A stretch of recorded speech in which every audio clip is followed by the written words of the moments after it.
Is order something imposed? Order, as in the military, on the soldier, imposed order. A discipline which is a conformity,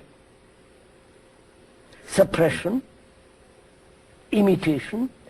Is order conformity? If I conform to an order, I am creating disorder. Is order conformity? Is order imitation? Is order acceptance, obedience? Or because we have conformed, because we have obeyed, because we have accepted, we have created disorder. Discipline, in the ordinary accepted sense of that word, is to conform. Authority, someone who says, I know and you don't know, that is one of the factors that has produced disorder. Is measurement, comparison, imitation, are they not the major factors of disorder? Our society and our civilization is based on comparison. Comparison between intelligence and dullness, comparison of success in success. And look at also our religions. The priest, the bishop, the hierarchical outlook, ultimately the Pope or the Archbishop. The whole structure is based on that, comparison, which is measurement, which is essentially for what happens if I don't compare at all? Will I become dull? On the contrary. I am only dull, I know I am dull only through comparison. If I don't compare, I don't know what I am. Then I begin from there. Oh, then the whole thing becomes extraordinarily different.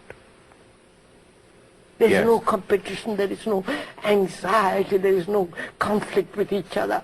Our lack of real culture. We are very sophisticated. We are very so-called civilized in the sense we are clean, we have bathrooms, we have better food and all that. But inwardly we are not cultured. We are not healthy, whole human beings. See, a man who acts out of disorder is creating more disorder. The source is the me, understood. Yes.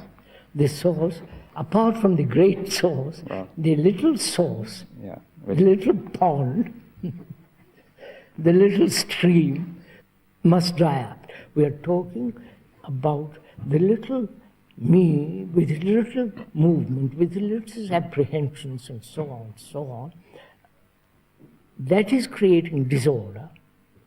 And as long as there is that center which is the very essence of disorder, unless that is dissolved, there is no order.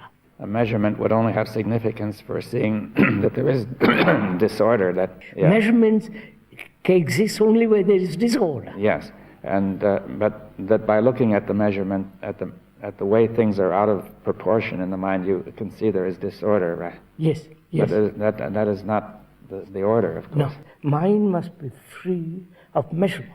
Yes. Otherwise, I can't enter into the other. Well, that's an important point to say that almost the instinctive reaction of seeing this disorder, this disorder is itself a disproportionate measurement, and therefore the instinctive tendency is to try to make the measure come right, you see, to correct it. Correct it, quite. All effort to bring order into disorder is disorder. So we say that, that's the attempt to control, as you've said, is wrong. You see, that it has no meaning. Right? No meaning, yes. If I have an insight into the whole nature of control. Control is measure, you see. That liberates the mind from that burden. Yes. That the attempt of the mind to measure itself, to control itself, to set itself a goal, and compare so on. Itself, Compare itself. All the rest of it, yes. is the very source of the disorder. And in a way, that was the wrong turning, a way of looking at this wrong turning, that man extended measurement from the external sphere into the mind. That it's really the attempt to measure it which makes it go wild. That's it. The measurement is confusion. Being tied to something.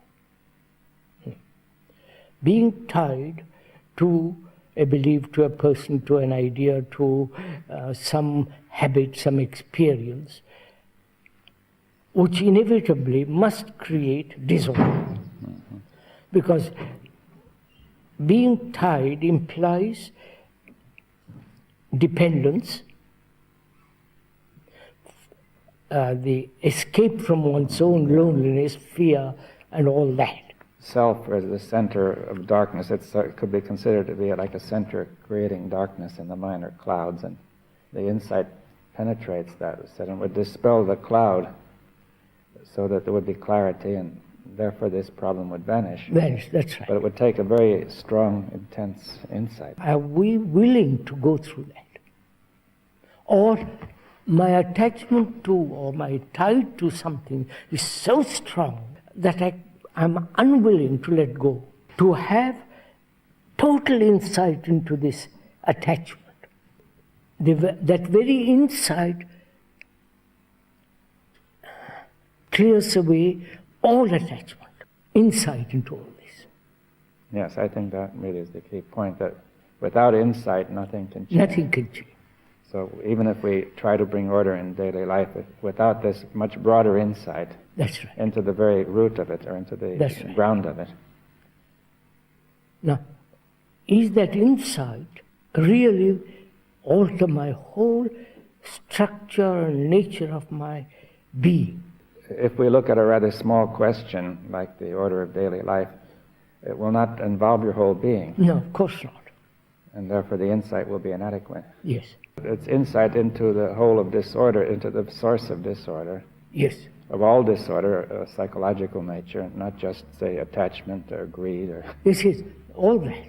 Yes, so that with that insight, then the mind can clear up, and then it would be possible to approach the cosmic order. That now, with the insight, that stops, and a new process is It's set like up. a person going for 50 years in a certain direction, mm-hmm. and realizes suddenly that's not the direction. Yes.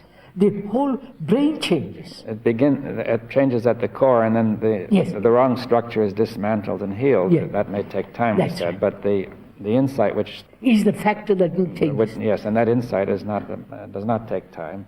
That's right. But it means that the whole process has changed at the origin. It is not a movement from knowledge, from thought, and therefore remembrance and all the rest of it, but the cessation of all that, and to look at the problem with pure observation, mm-hmm. without any pressure, without any motive, all that, to observe this whole movement of measurement. Logically, reasonably, one sees the limitations of it. Then the mind is gone much further. Then it comes to a point when it says, can all this be wiped away at one movement? And that movement is insight, the movement of insight. Mm-hmm. That insight means the wiping away of all the content of consciousness. Not bit by bit by bit, the totality of it.